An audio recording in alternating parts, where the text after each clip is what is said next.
El ladrón del manuscrito. Audiolibro. Autor: Eduardo Losada. Capítulo 18. El Santo Grial. Parte 2. Aunque con el monje guardián habían tenido encuentros en muchas de sus internadas por los pasadizos, era cerca del seminario de los padres Paules, donde más veces se lo habían encontrado. En esta ocasión, iban a dar un paso mucho más valiente, mucho más arriesgado y, por qué no decirlo, quizá temerario, ya que buscaban respuestas que posiblemente nadie en el planeta conociera. Nada más y nada menos que la confirmación de que aquellos singulares brotes azules del extraño acebo pudieran poseer propiedades regenerativas. Con la última luz del día, los 4 inseparables jóvenes se hallaban en las inmediaciones del seminario. Para su sorpresa, vieron que se estaban realizando reformas en su interior. Sobre la trampilla por donde accedían habitualmente a los pasadizos, se encontraba ahora una caseta de las utilizadas en las obras para guardar herramienta y maquinaria. Allí ya no había nadie trabajando, y se acercaron a ver qué podían hacer. En la parte trasera, encontraron una puerta abierta por la que entraron. Se trataba del acceso a las dependencias de cocina. Con sus linternas prendidas vieron que, en ella, aún existían los fogones de hierro fundido, cuyo calor era producido por la quema del carbón del compartimento inferior, un cajón que funcionaba a modo de caldera. Había 3 grandes trozos de tronco cortado, donde se manipulaban y picaban los diferentes alimentos. En el fondo, debajo de una salida de chimenea, se hallaban 2 hornos de leña y alrededor mesas con encimeras de granito con formas irregulares, debido al desgaste por tanto uso. Había también 2 fresqueras protegidas por varias mallas. Ese era el método para conservar los alimentos aprovechando el frío del invierno. En verano era a base de hielo con lo que los enfriaban. Desde allí una puerta accedía al comedor. Un salón con paredes recubiertas de tosca madera y 4 largas mesas y bancos corridos, de igual austera terminación. Continuando con su periplo, accedieron al largo pasillo distribuidor con puertas de aulas a ambos lados. Dentro de las mismas, el mobiliario se reducía a pupitres desordenados con la mesa del profesor presidiendo cada una de ellas, junto a un encerado de pizarra verde. En algunas aún permanecían impresos los dibujos, textos y fórmulas escritas de la última clase impartida. En el lado opuesto al comedor, terminando el hoy inerte pasillo, estaba el salón de actos, con un escenario elevado y un telón rojo que lo dividía de la tramoya. Al ascender por las escaleras, accedían a los interminables distribuidores con puertas dispuestas equidistantes unas de otras, que daban entrada a habitaciones provistas de 6 o más camas cada una. Excepto las últimas, allí una puerta dividía el oscuro corredor, proporcionando paso al área donde pernoctaban los religiosos dedicados a la formación de los nuevos emisarios de la fe cristiana. Una subida hacia un desván, con goteras y vigas podridas por el paso del tiempo y la carcoma, además de varios nidos de golondrinas y palomas dispersos por ellas, con el suelo pintado de gris y blanco por los excrementos de las aves, era el final de aquel vasto y abandonado edificio repleto de historias. Los jóvenes, que visitaron todo aquello con la misma curiosidad que asombro, descendieron por donde habían subido con la intención de salir, ya que no habían encontrado acceso alguno hacia su destino.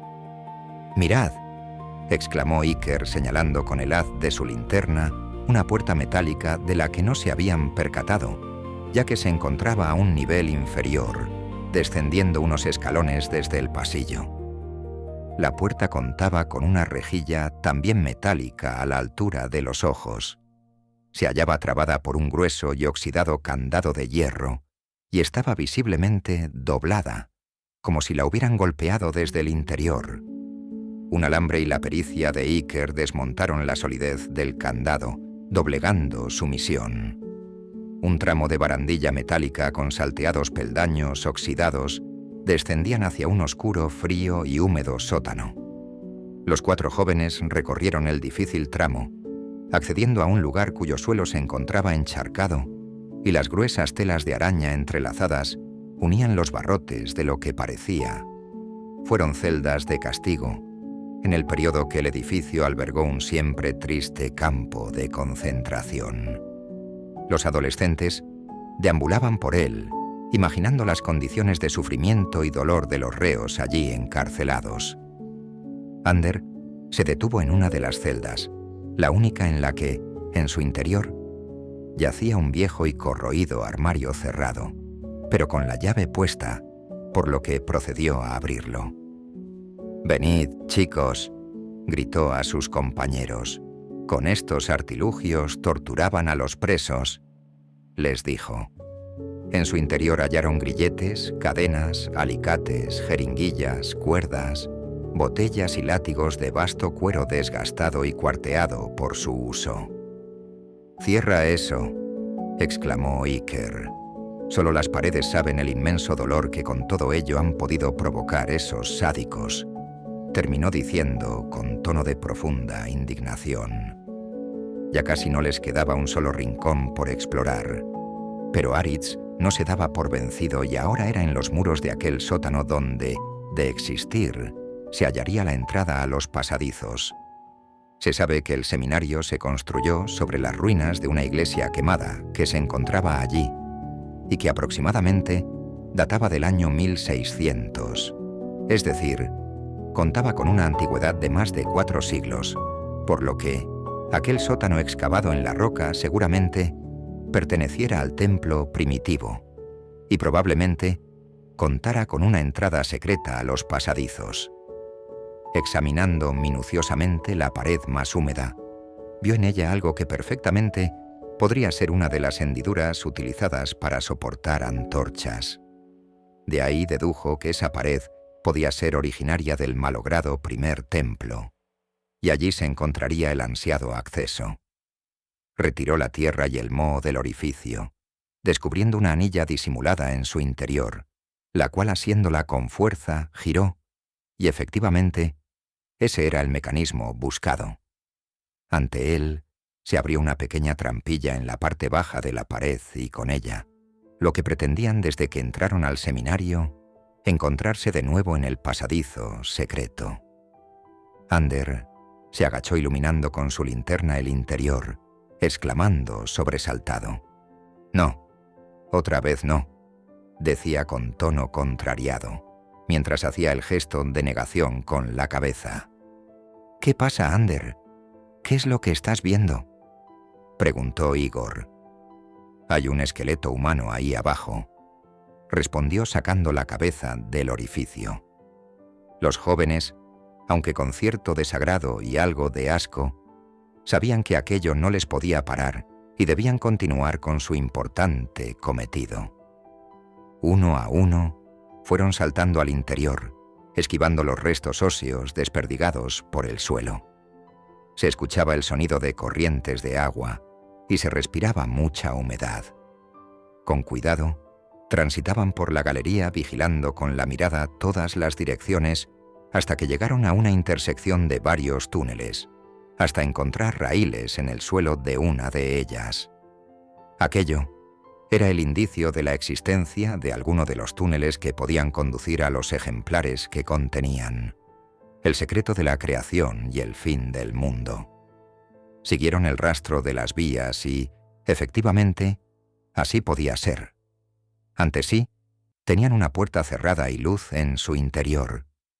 Sin embargo, y a diferencia de ocasiones anteriores, la puerta carecía de candado, por lo que accedieron a la habitación sin resistencia alguna. «¿No oléis a cera de velas recién apagadas?», preguntó Igor a sus compañeros. «Sí, yo también lo huelo», contestó Aritz, mientras que los otros 2 muchachos asentían con un movimiento de cabeza. El gran libro se encontraba en el centro de la habitación, dispuesto en un atril. Ander se acercó y lo abrió pasando sus páginas cuidadosamente, mientras hojeaba su interior.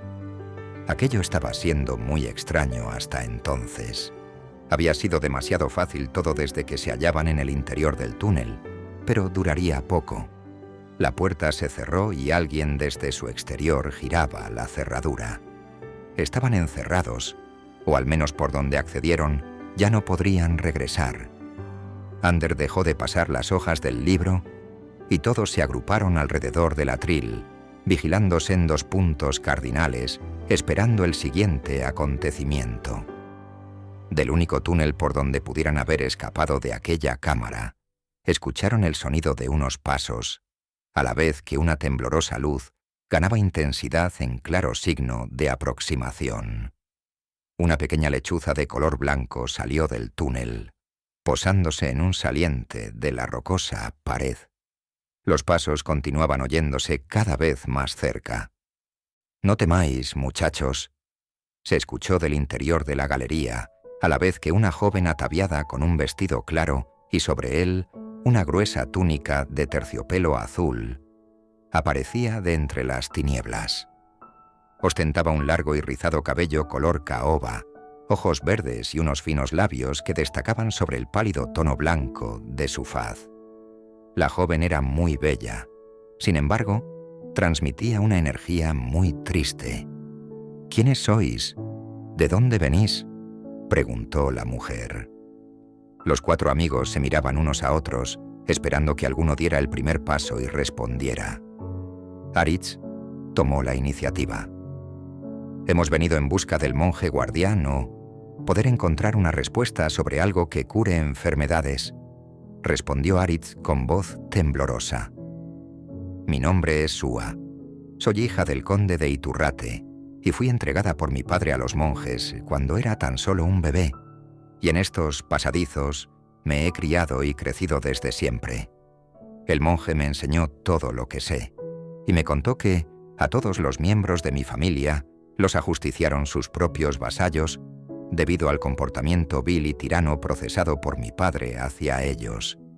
Ese al que llamáis el monje guardián es quien me ha cuidado y ha velado por mí todos estos años», explicó la muchacha, mientras sus ojos brillaban por las lágrimas que le brotaban, y continuó diciendo: «Tan solo veo la luz del sol en el jardín de la eternidad, a donde voy una vez al año, y bebo la savia del acebo azul», explicó la muchacha. Todos ellos estuvieron ayudando a Chiquia y Zan a liberar al pueblo del malvado conde. Por lo tanto, conocían la historia que Sua les contó. Sin embargo, estaban ahora aún más confusos, pues la joven debía contar con una edad superior a los 300 años, y por supuesto, eso no podía ser. «Un momento», dijo Iker con gesto de extrañeza. «Si lo que cuentas es cierto, ¿por qué sigues viva y te conservas así?», preguntó a la anfitriona de los pasadizos. «No lo sé», respondió. «No conozco otro mundo además de este, y hasta hoy no pensaba que hubiera más personas, pues el monje nunca me habló sobre ello», respondió Sua. Los adolescentes comenzaban a sentirse conmovidos por la historia de la chica, a la vez que entendieron el paralelismo entre lo que Aritz leyó sobre las propiedades de la infusión de los brotes de acebo azul y el jardín aludido por Sua. «¿Puedes llevarnos a ver ese jardín?», preguntó Aritz. La muchacha dudó durante unos segundos, buscando con su mirada a su compañera la lechuza, y tras encontrarla, levantó su mano y la pequeña ave voló para posarse sobre ella. «Está bien, seguidme», les dijo a la vez que daba media vuelta y se internaba de nuevo en la galería por la que salió. Los 4 jóvenes siguieron sus pasos, tomando una distancia prudencial con su guía, pues desconfiaban de la situación. Caminaron un buen trecho entre moho, cruces, puertas cerradas y resbaladizos tramos de escaleras descendentes y ascendentes, hasta que llegaron a una especie de desfiladero en cuyo centro existía un profundo cráter, iluminado por el sol. Sin embargo, los haces de luz partían desde el suelo. Es como si de alguna forma se encontraran caminando por el techo, en lugar de por el suelo. La joven, con gran agilidad, comenzó a descender por una inestable escalera hecha con cuerdas. Los muchachos se detuvieron a mirar cómo la chica descendía, pero ninguno de ellos quiso dar el primer paso en imitar tan arriesgada maniobra. Sua, con tranquilidad, soltó una mano y mirando a sus seguidores ahora inmóviles, dijo: «Vamos, seguidme. ¿Qué os pasa? ¿Acaso tenéis miedo?», les preguntó. Los adolescentes, ahora heridos en su amor propio, sabían que no contaban con otra alternativa y debían descender por aquellas viejas cuerdas. Ander tomó la iniciativa, con sumo cuidado, y el resto le siguieron. Una vez en el fondo del cráter, contemplaron cómo allí solo había acebos, pero de enorme tamaño, y se contaban por centenares. En ellos, igual que sucedió en Berretín, algunos de los brotes estaban teñidos de ese intenso azul. «Este es el lugar», dijo la joven, señalando con sus dedos los árboles. «Es la primera vez que vengo sin el monje hasta aquí. Cuando vengo, él revisa los árboles y pincha con su espada alguna de las ramas de donde extrae a un vaso su savia, un líquido pastoso y dulce que me da a beber. Tras tomarlo, me duele sensiblemente la barriga, pero al poco tiempo me siento muy bien y noto como la piel se me pone suave y mi cabello crece. Después, caigo en un profundo sueño del que despierto muy feliz», narró la joven a sus asombrados oyentes. Los muchachos habían encontrado parte de las respuestas que buscaban, pero aún desconocían cuál era el criterio del monje en el momento de extraer la savia de uno u otro. En cualquier caso, sintieron que ya tenían suficiente y debían abandonar aquel lugar lo antes posible. «Sua, ¿dónde estás?», escucharon una voz proveniente de arriba, con tono ronco y enfadado. La joven, con gestos, les indicó que se escondieran entre los acebos. La voz siguió profiriendo gritos mientras se alejaba. «Es el monje, y no sé qué hará con vosotros si os descubre aquí», les dijo Sua a los muchachos y prosiguió. «Cuando se aleje, os acompañaré para que escapéis», concluyó. Esperaron hasta que la voz dejó de percibirse y comenzaron el ascenso. Iker cerraba el grupo, y tras remontar unos metros, uno de los peldaños cedió al asirlo con su mano, por lo que perdió el equilibrio cayendo al vacío desde una altura considerable. «No, Iker, no». Un grito de desesperado horror salió de la boca de Ander, quien le precedía, contemplando cómo desaparecía de su visión bajo sus pies. El grupo detuvo su ascenso y comenzaron a descender temblando, pues se temían el peor de los desenlaces, la muerte de su amigo. Al llegar junto a él, comprobaron que se encontraba vivo, aunque malherido. Estaba conmocionado con un fuerte golpe en la cabeza y quién sabe qué otras lesiones podría haber contraído. Sua se acercó y, palpando con sus manos suavemente el cuerpo del infortunado, se dirigió a sus asustados compañeros y les dijo: «No temáis, se recuperará. Tan solo tiene un golpe en la cabeza y el brazo roto, pero se pondrá bien». Les habló con pasmosa seguridad. La lechuza, que hasta ahora había permanecido encaramada a la ropa de la muchacha, alzó el vuelo entre los acebos en busca de algo.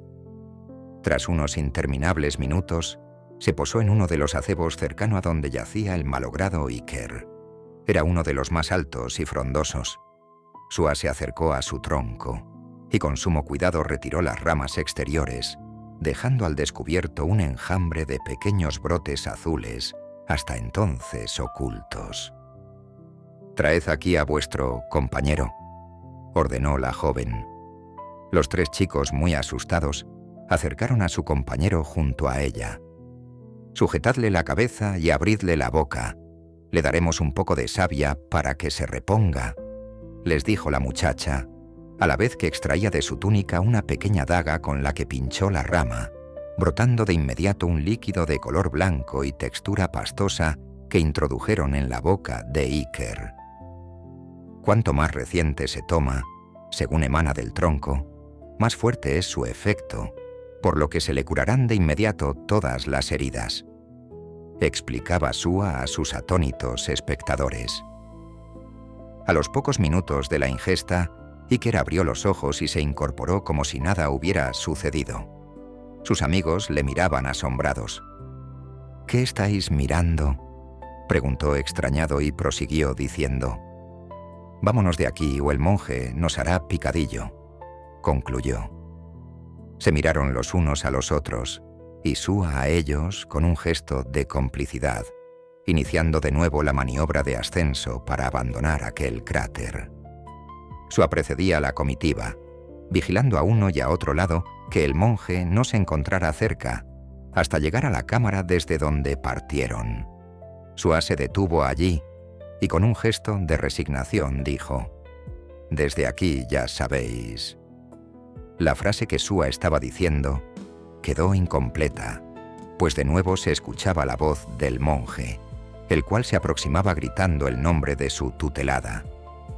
Nuestros protagonistas salieron por la puerta por la que accedieron, pues ahora estaba de nuevo abierta. Su guía regresó al oscuro túnel de donde provino. Sin mirar atrás, caminaron deprisa para abandonar aquel lugar lo antes posible, apareciendo de nuevo en el seminario. Una vez los cuatro se hallaban en aquel tétrico sótano, la salida quedó de nuevo sellada, al invertir Aritz el sentido de la anilla. Ya fuera del edificio, se detuvieron un momento para contemplarlo y valorar todo lo que allí dentro había sucedido, cuando vieron en una de las ventanas del semisótano algo que parecía el resplandor de una antorcha en movimiento, además del brillo de unos ojos que, tras el sucio cristal, les observaban. Los acontecimientos vividos habían sido muy intensos. Por muy poco, uno de ellos pierde la vida.